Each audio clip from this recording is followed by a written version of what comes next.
Hello everyone, how are you? Hope you're having an awesome day wherever and whenever you're watching this. I'm your host Eamon Hassan and welcome back to another video here at Most Amazing Top 10 and happy Easter guys. I don't know if that's a thing people say, but happy Easter.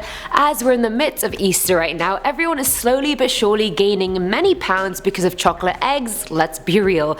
And then we're gonna gain even more pounds when it's not Easter anymore because all of the Easter chocolate will then be on sale. We've pretty much got our next 2 weeks covered in terms of dessert guys, but this video is sadly not as sweet. Wow, that was really lame. Let's just forget I even said that. This is the top 10 scary Easter urban legends. Starting us off at number 10 is the Bunny Man. I never imagined the word bunny to have scary or negative connotations, but I guess there's a first time for everything. The Bunny Man is an urban legend originating from two events that happened in Fairfax County, Virginia in the 70s. The first incident took place at night with a couple who had just parked their car across from the road from the relatives they were intending to visit. As they sat in the car, they noticed something moving outside their window, and then all of a sudden the front passenger window was smashed in. A person wearing a white bunny suit was there screaming about the couple trespassing on his property. As they quickly drove away, they found a hatchet on the floor of their car, probably belonging obviously to the Bunny Man. The second incident was 10 days later when a construction security guard approached a guy standing in front of an unfinished home. He was wearing a black, grey and white bunny costume and was about 20 years old and was holding an axe and told the guard, "You are trespassing. If you come any closer, I'll chop your head off." After that, police got over 50 reports of people having seen this Bunny Man around town. Now there are many variations to this legend. One version is that whilst inmates were being transported from a closed down asylum, the bus crashed, 10 people escaped and all but one were found. Then locals started finding hundreds of skinned, half-eaten rabbit carcasses everywhere and the remains of a human body in the same fashion. The inmate they suspected was Douglas J. Griffin, and it said he was institutionalized for killing his whole family on Easter Sunday. And would you look at that, it's Easter Sunday right now. This version has been thoroughly disputed, saying he never existed, neither did the asylum, but that could all be a cover-up. What do you guys think? Conspiracy theory? Bunny Man? Who knows? Coming in at number 9 is the Easter Massacre. James Rupert is responsible for one of the deadliest in-home shootings in US history. His life was very troubled, I'm not gonna lie. His mum wanted a daughter, not a son, and his dad had a very violent temper. When his dad died, his older brother took the father figure role and taunted James, and that made him try to commit suicide when he was 16. By 1975, he was jealous of his older brother's success and family and felt like a failure in comparison because he was a college dropout, unemployed, unmarried, and living at home with his mother. He owed them both a lot of money and his mother decided she wanted him out of the house. Enough was enough. James, you're bye. Done. And that was the straw that broke the camel's back, and that's the first time I've even used that saying. On Easter Sunday 1975, James's brother, his wife and 8 kids came to their family home for the day.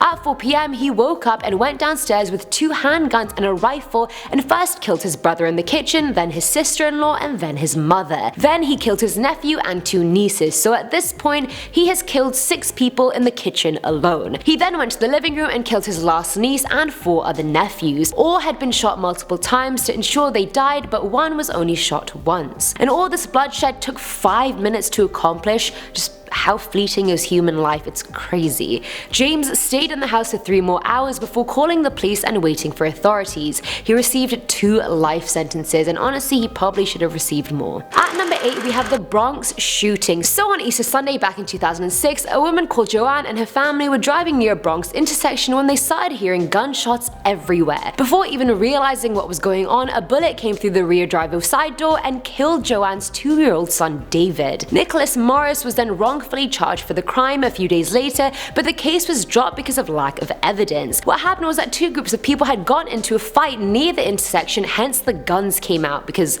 that's what you do when you're mad apparently. Thankfully, due to DNA evidence, they found the culprit to be Daryl Hemphill, and he was found guilty in 2015 and was charged with 25 years to life. Filling our number 7 slot is the Butterfly Girl. So this one's from Gestopko, who said on Good Friday sometime in the early 80s, his dad was about to mow the lawn when his uncle and 2 kids came by to ask if his dad wanted to come with them to haul a trailer to a nearby town. The dad said no because he had to mow the lawn, and their truck was later hit by a train and they all died. The wrecked truck was returned to the user's dad and it stayed in their driveway for months. Every day his dad would sit in a chair outside and just look at the truck. He was inconsolable, and I don't blame him. His brother and nephews just died and he could have as well had he not been mowing the lawn. Everyone thought that's just how he was grieving, so they just kind of left him to it. That summer the user kept having the same nightmare that he was in his backyard, and through the broken window of the truck he saw a small girl around his age. Her eyes are completely milky white and she's eating hundreds of moths and butterflies coming out of the seat. She moves in a jerky manner and was covered in some sort of iridescent dust, and all she ever said was, "Happy Easter, I feel pretty in this dress." The user said he dreamt this around 40 to 50 times in the space of 3 months, which is insane. I rarely have the same dream twice, I wanted to say, but that's actually a lie. I have had that many times.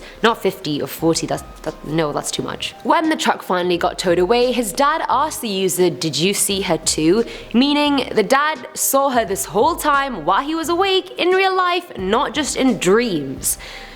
Someone really should have just asked him if he was okay. That's very freaky. Now at number 6 is the bunny, and honestly I think all these stories could be titled The Bunny, but anyway, this one is from an anonymous girl who shared that when she was young she lived by the woods and there was also a cemetery there nearby.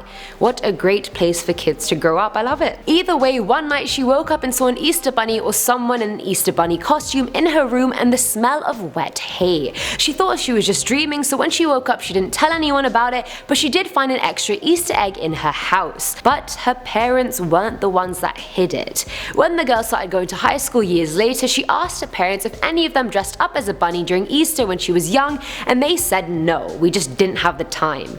Honestly, you think your parents are gonna dress up as a bunny for you? Get out of here. But at the time, she used to share a bunk bed with her little sister, and she's the one who said she remembered seeing the bunny too and the smell. She was horrified that both of them remembered the bunny and the smell, so it couldn't have possibly been a dream. The next day at school, she decided to tell her friends about it, and one of them told her a few Easters ago she was looking out of her window at night and saw a man in an Easter bunny costume in her driveway. To this day, the girl has a phobia of rabbit costumes, and honestly, couldn't blame you. Coming in at number 5 are the slayings. For some reason in Chicago in 2014, gang violence was huge. During Easter weekend that year, 45 people were shot, 9 of them died, and a separate 36 other people were injured from just being near gun violent areas. Many had been shot near a playing park of an elementary school, so a lot of the accidental victims were young kids. One 16-year-old was just minding his own business and he was shot outside his church. This horrific Easter weekend is what caused the FBI to create the Violent Crimes Unit, which focuses specifically on gun violence in Chicago.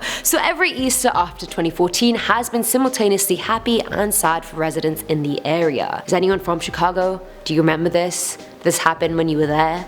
Let me know. At number 4 is the grieving man. This one's from Zentro guy who lives in Oshawa, Ontario, and that's creepy because that is way too close to Toronto for my liking, and it's easy to distance yourself from these horrors when they're not happening near you, but this one may as well be happening in my backyard. But anyway, he said there's one story in town that everybody knows. There's a thin, bald man in Oshawa who's always wearing pink rabbit ears. Not a full costume, just the ears. Legend has it that during one Easter years ago, he had promised his daughter as a playful joke that he would keep the ears on until she came home from wherever she was going. She never did, and so he decided to never take them off. So he aimlessly just walks around Oshawa hoping one day his daughter will come back. I'm not entirely sure if he's dangerous or not, but the story is sad, I'll give you that. And also, what of the daughter? Where did she go? How did she disappear? How come she never came back? I need more backstory. I can't just have a half story. But anyway, filling our number 3 slot is the abduction. This one was actually from Reddit user HorrorXXX girl, who said she usually used to take her 2 young sons to the mall near where her husband works so they could all eat together during lunch.